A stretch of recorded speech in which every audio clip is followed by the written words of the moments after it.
Hello again, it's Peter from Record Power. On this little video I'm going to take you through a few little maintenance tips on our SABRE250 here, which will also include having a look how to change the drive belt. The drive belt should last you a long time if it's used correctly with an extractor.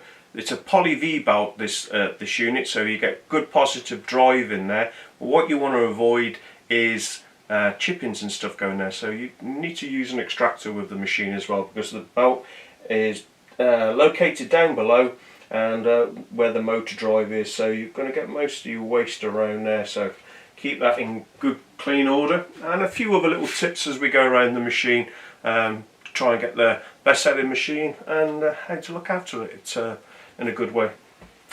So first of all, I'm going to take the circlips off the top pulley, which we've already done, and the bottom one. Now we've got interlocks on the doors, and what you want to do when you're working on machinery, to make it safe, just unplug it. This one's an easy one, so it just unplugs, or you can switch it off at the mains. If you unplug it, at least you haven't got the lead dragging around as we're moving it around. So I want to take off the circuit from the top, which I've already done, and now I want to do the bottom one. You need some little straight circuit pliers. You can prise it off, but if you prise it off, sometimes you can distort the actual circlip itself. So try and get a little pair of circlip pliers, something like that. I'd advise a little combination kit, so you can get the straights and the hooked ones as well. And you just change the heads over. Those are quite a nice little, ideal for like the DIY home user sort of thing. So you can do quite a few functions in there. So it's a little bit tucked away inside. If I take the rail off, and I want that table lock out of the way as well.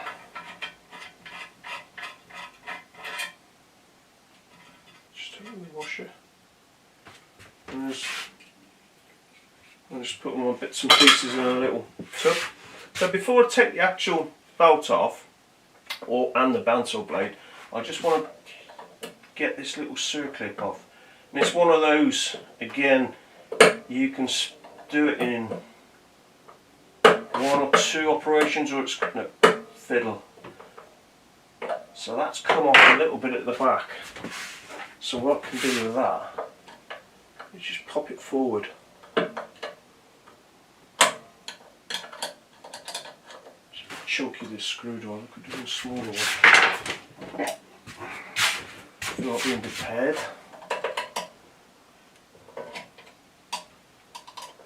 Just be gentle with this and it will pop off.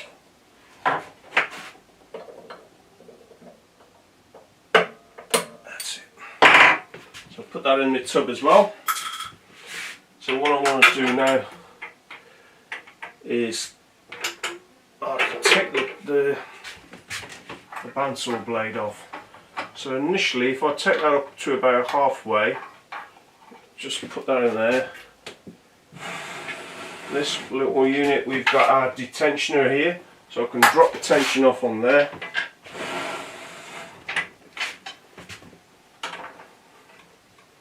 And just bring the blade out. In fact, it'll take a little bit more off there. Then it's just a case of working it out. And I find if you bring this down, say to about the mid position, it just makes it a little bit easier to work out. This is the biggest blade that the machine takes, so this is the 1/2 inch 12mm one.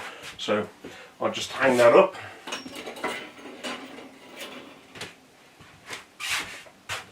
The smaller blade is going to be a little bit easier to get in and out. So on the top band wheel, we're just inside of the lip here, so we need to lift that up a little bit just to get it off. We bring the band wheel forward, take this further down, just to allow us access off there, and that'll come out. So if you're unsure of the position of it, just mark the face, because the back's slight, they're very similar, but there is a slight difference in the design on the back of the band wheel. So if you're not sure, just mark it. You can see this is a little bit more proud at the front than it is at the back, the boss there. So it's bigger here than it is on the back of there. So on the bottom one, I need to turn this around. And why I've got it spun around, I can take these off as well. That just slides out.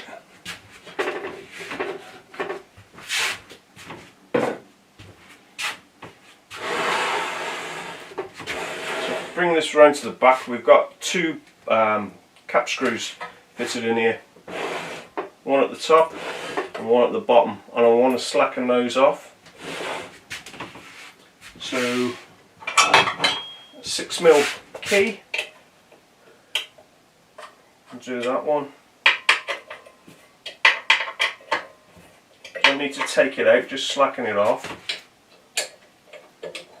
and slacken this one off. Lift it up and just pinch it off for the time being. What we've got here, you've got a dust extraction port here. Now this will take a couple of fittings. You can either use your CAMVAC machine and the tooling hose, and that will go directly in, so that's an ideal one. Or if you've got a larger machine with 4-inch capacity, then you need a stepped adapter, so the 100 to 57, and that will go in there, and then you can put your 4-inch hose over, so they can push that on there. Or you can either have it with the easy cuff, or just put it on directly to the hose and use a Jubilee clip on there. So a couple of options on there. But it is most important that you use an extractor with your bandsaw, because of the amount of mess you're going to actually make when you're doing your processes. So we'll have that background again. Now the top one, basically we're taking the top one off because you've got your mechanism in here for your tensioning. You've got a little bearing in the top. And you've got a spring in there, and you've got your plate in there which you do your adjusting with. So all this is moving around up in here. So it swivels on there and it moves around when you do your tensioning. What you occasionally want to do with that is give that a hoover out, get your brush in there and give it a little bit of a clean. And then when you're finishing, you're nearing your finish of a little bit of maintenance on the machine, use a bit of dry silicone spray. Don't use anything with an oil base in it, because then the dust is going to adhere to it more. Give that a good shake up, and a nice little spray in there, not over the top, not a lot, just a little bit onto your joints and your linkages up here and inside. Then shut the door, and if possible, you know, just leave it for 5-10 minutes just to let it settle. But do that with the band wheel off. And the only reason I say that is because you've got a neoprene tyre over the your band wheel, and what you don't want is just to build up a silicone and stuff on there. So just keep this nice and clean, and occasionally give this just a little rub up with a scratch pad, one of these, not a rough one, not anything like sandpaper or anything like that, just one of these little ones, and you'll keep this clean, and you'll stop the adherent, all the bits of dust on there, and resins that'll build up on there, and just keep the tyre in a good working condition. And you can do that on the machine as well, just as easy. So if you have it on, what you can do is just put it in the side and just spin the wheel. Just when you're doing a blade as well, when you're putting a new blade on, just keep it clean. And that's the same down below as well. Just give that clean now and then, just keep those tyres nice and clean. And you just get the bits of dust and muck off there.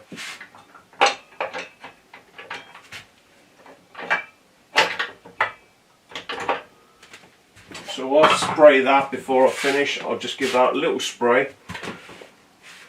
On your rise and fall, you've got your friction lock on the back.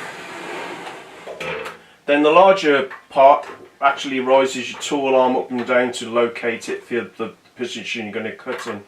And ideally you want sort of no more than a gap of say 15-20 mil over the top of your timber. There's no need to have a big expansion of blade showing.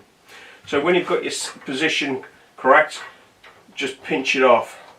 But bearing that in mind, so this is a little rack and pinion in here. So when you're cleaning this out, you can put a little bit of silicone spray down into there, but also use your hoover when you're giving the machine a clean out. Get your hoover in there, because again you will have dust working its way around. It'll get in everywhere. So again, nothing with an oil base. Something with say the dry silicone spray is ideal. So right onto the bottom.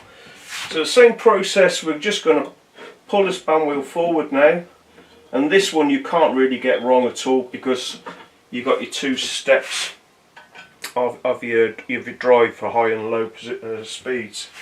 Again, that's nice and clean. If you take it off, give it a clean inside of the back recess as well. Just give that a little hoover out and get the dust out of there. This is a new machine, so the drive belt, say, is going to be in good condition. If you have got a little bit of dust and build up in there, this is still nice and flexible and it's good. There's no rips on there. Just give this a little clean out in there. This again with a little tough brush or something like that comes in useful. Don't need to put anything else onto that.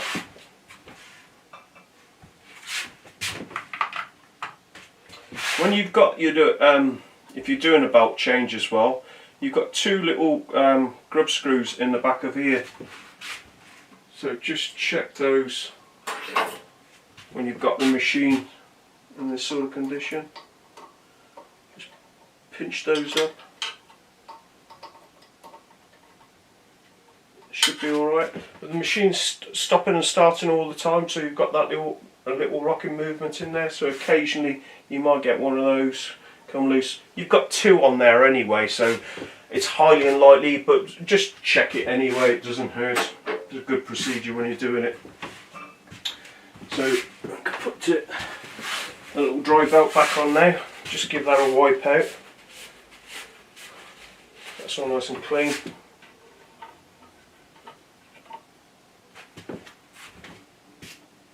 Then look at putting my bottom band wheel back on again. Again, it's worth just checking it over before you actually put it back on. Make sure there's no bits got inside those little grooves.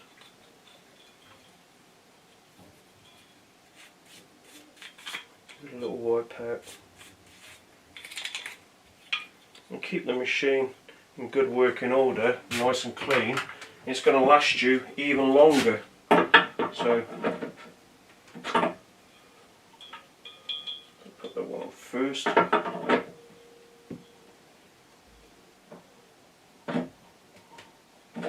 Just gently slide it back on again. Now this is all just preset positions, so I've got no worries about it being put back in the wrong sort of way. So I'm all going to say a preset position on there.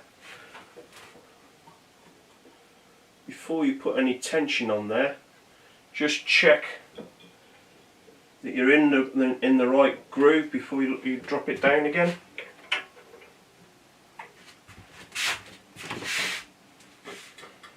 And just pop the little circlip back on again.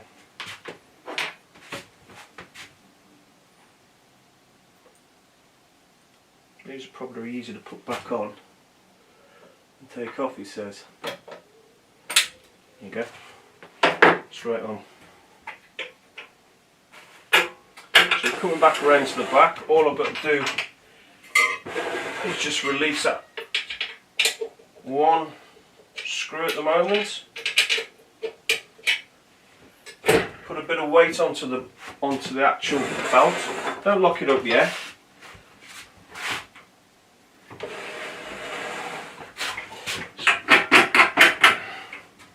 So what I want to do, I'll put some weight on there, just a little bit. You can judge it from here as well. So you can just get a little bit of flex by just putting a little bit of pressure on the motor. And what I don't want that really taut. I want a little bit of movement in there. I don't say not excessive. I just want to feel a bit of pressure on there, but I can also flex it, and then I can lock this one up. So that's my top one being locked up now.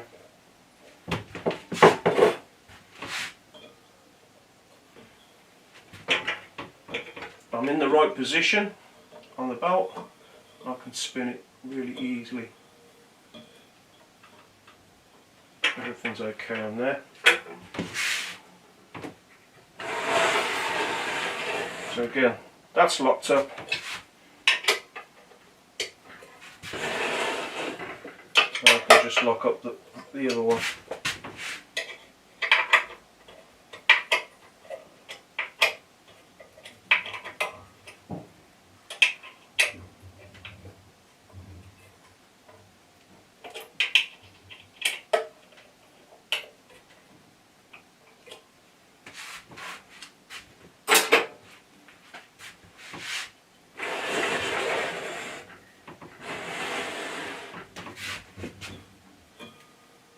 Just check it. Everything's okay.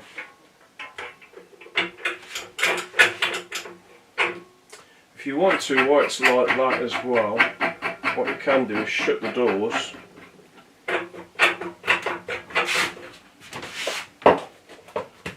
Just plug your machine back in again. And just give it a quick run.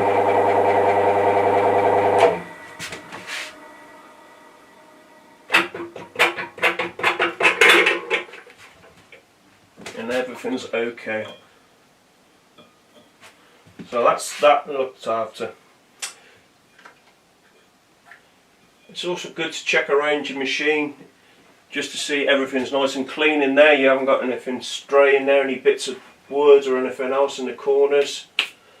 But let's say this is a newish machine anyway, so it's only had a few runs on there. But keep everything nice and clean on the machine. So coming back up to the top, if I drop the tool arm down, and this is quite open anyway, so I've got the cam lever here. If I move the cam lever part way, I can lift it up and down.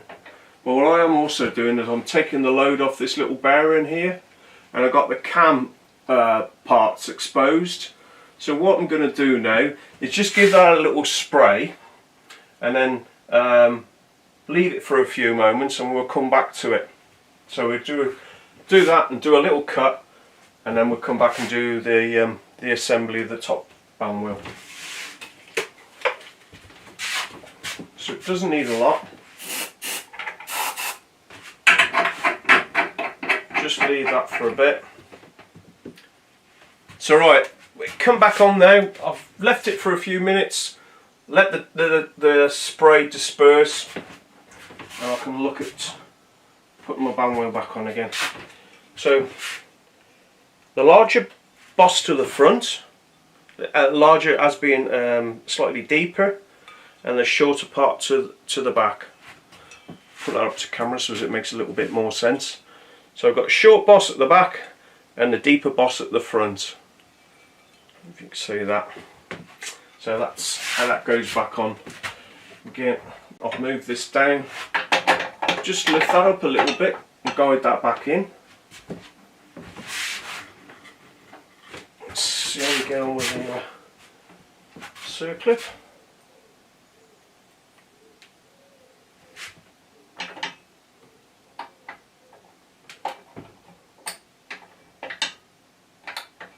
Just push that one in, just the final part, so it's all sitting in that little groove in there.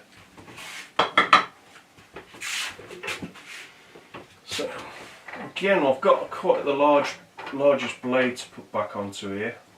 So again, I'll move it up to about the middle position.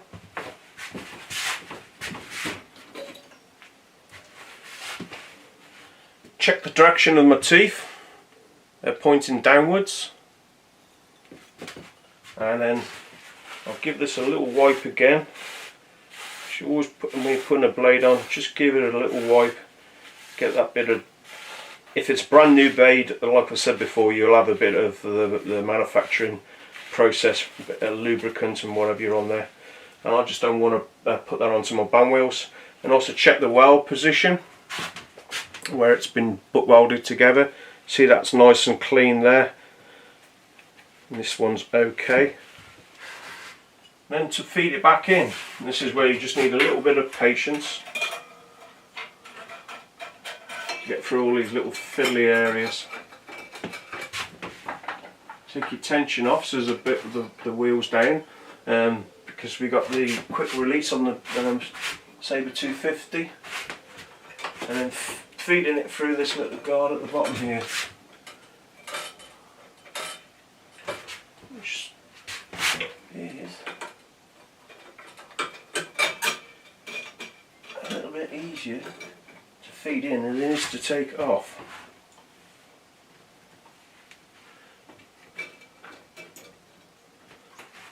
So if I was doing this from a new blade, what I do with my guides is, before I started doing tracking and what have you, I just release these just so as they didn't catch on anything else. If it's a like for like blade, as we said before, then that's okay. You're going to put it back in and it's just basically a tracking it. If it's a new blade, move those out of the way first so you can put your band wheel, your new blade onto your band wheels, and you can start setting her up. So I would take a little bit of tension off that and then try the actual lever. So it's not bad, it's not hard to push across, so I can push that over, then look to do my tracking. So I want a bit more pressure. I want to take I've got a little bit of gap at the front and just a slight bit of overrun at the back. So I want to bring it forward just a little bit. So it just wants to go outwards a little bit, this little lever. So take the lock off and just wind that out a little bit. And then just spin it, just bring it back into the centre a little bit. But I also want a little bit more tension on here. So I'll take that off. A little bit tensional, just try the flex on there.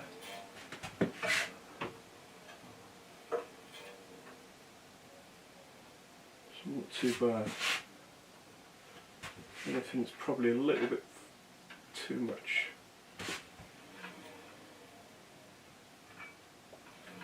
And say with the sabres as well, we can see through our windows as well, see where the actual blade is sitting. That's not too bad at all. And I've got a nice bit of pressure on there, but not excessive pressure. I've got some flex in there. At the end of the day, it's a band, as we said before, but I can't touch the body really easy. On these sort of machines, the smaller machines, we don't put the indicators on because the blades are a lot smaller blades and thinner section as well. So that's okay. So what I can do now, shut my doors, come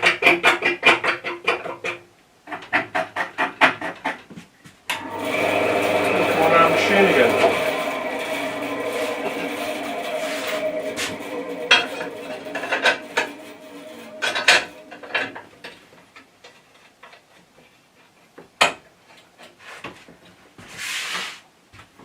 So we've done a little bit of maintenance on our two band wheels and the tracking box, a little bit of maintenance in there, and the rack. So keep the machine in good order and it's going to reward you with a long service life. So a few little tips, hope that's of use to you. and we'll catch up with you soon. Cheers for now. Bye.